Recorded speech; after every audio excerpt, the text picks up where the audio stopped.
As a historian, one of my favorite things to come across are those cataclysmic events that transform society, that changes it in a completely different direction.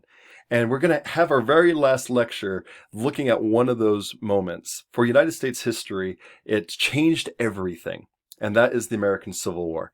A great place to end our class, and it's a great place to add another, what I call a historical tool for your toolbox, a way to look at the past, but also sort of to use it for your everyday lives. And I want to give you one more of those tools as we finish out this class. And you've had many of them. We've looked at how a single narrative can create problems. And so to sort of identify different narratives in a story, and whether it's in the news or looking at the past or someone telling you something, drama, whatever it might be, by looking at the different views and lenses of a story, a narrative, and understanding that it's not just one narrative, that there's many different perspectives. That's a historical tool. Other ones is looking at sources and how to identify that and to create a narrative out of that, or to understand history is not an isolated subject that you have to use other subjects. Any subject you're majoring in is a major important contribution to understanding our past. So, I say everybody's a history major because you're able to understand the past through whatever interests you might have academically or vocationally. Those are all important tools for understanding history. The last one I want us to talk about through the lens of the American Civil War is what I call the heritage and history dilemma. The idea that on one side of a coin you have history, and on the other side of the same coin you have heritage. Both similar in some ways, but very different, and we're going to explain that at the end of this video.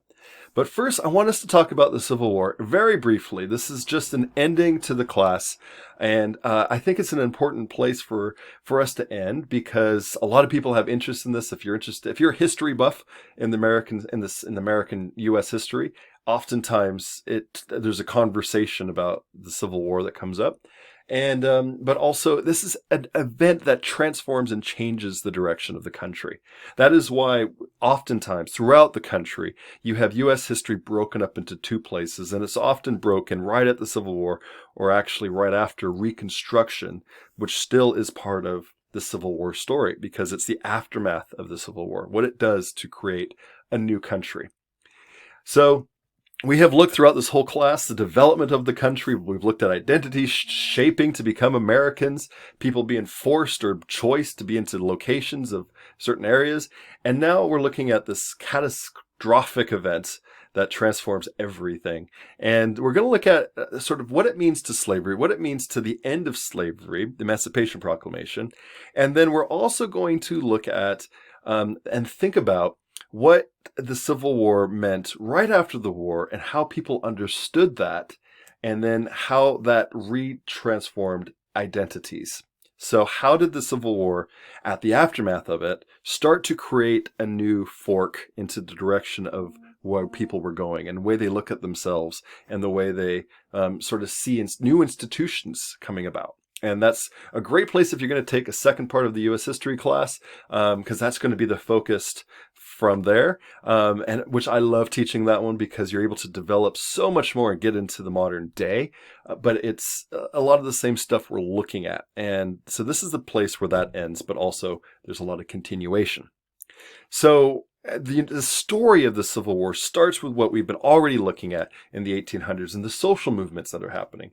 And identities in certain institutions, beliefs in certain views, all those things start to be enhanced and amplified and creating boundaries, barriers of intellectual barriers, actual land barriers. If you look at the map of what the Mason-Dixon line is, you remember that? Mason-Dixon line is what separates the North and the South, what separates slave and free states. Those are all things that both psychologically, intellectually, physically become separations, and that just grows. And it comes to a head, interestingly, by 1860. Why is that interesting? Because it comes to a head because of an election, a heated election, where ideas and identities become so entrenched in the views of the politician that the opposition is not just political opposition, but it's a identity opposition. Does that sound familiar? If you've gone through the 2020 election and looked at how that outcome was and how that sort of fight for the election was, it was not just between political parties as much as it also is about identities being part of those stories on both sides. And it's very interesting as a historian to see those connections. Now, my hope as a historian, my prayers that it doesn't turn into what happened after 1860. But 1860 was a point where Americans were able to see themselves, their identity attached to a political figure, and that's what they looked at. So when Abraham Lincoln becomes president of the United States, a lot of the southern states didn't even have him on the ballot. Why? Well, they saw his views very directly opposed to views and identities and values of them. And so, and vice versa, there's quite a few people who they were voting for in the South that weren't on the ballots in the North. So it became very heated.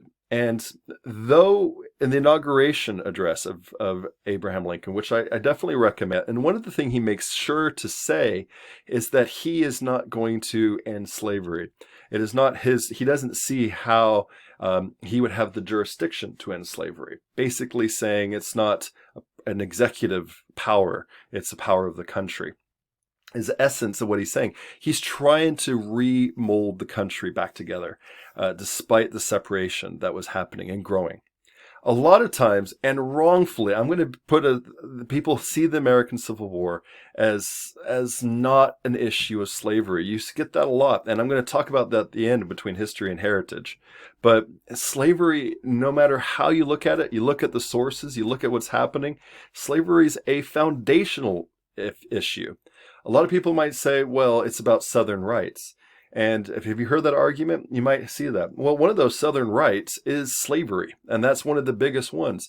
Everything else, largely identity-wise, is a lot the same. Both founded in Protestant ideas and values, both of them, the culture, the dominant culture, founded in European values, from United States or the Netherlands or, France.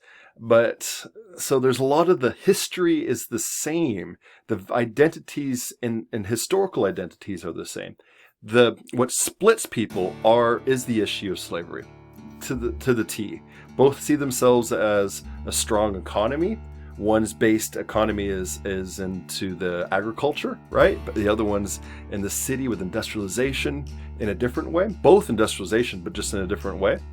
But again, the foundation story is slavery. So that's a really important thing to understand, that by the time the election and that split, and by the time Lincoln becomes president, that's seen as the biggest threat to the South and to the value of this institution of slavery. And with both looking westward expansion, they see that, there's not going to be slave states moving west. We need slave states to keep this Southern economy afloat. And that was seen problematic. So by the time the election, that hits, and then there's mobilization from the ballot to the bullet. And that changes the direction of the country. And so once that starts to break free, as the southern states break from the Union, that changes everything.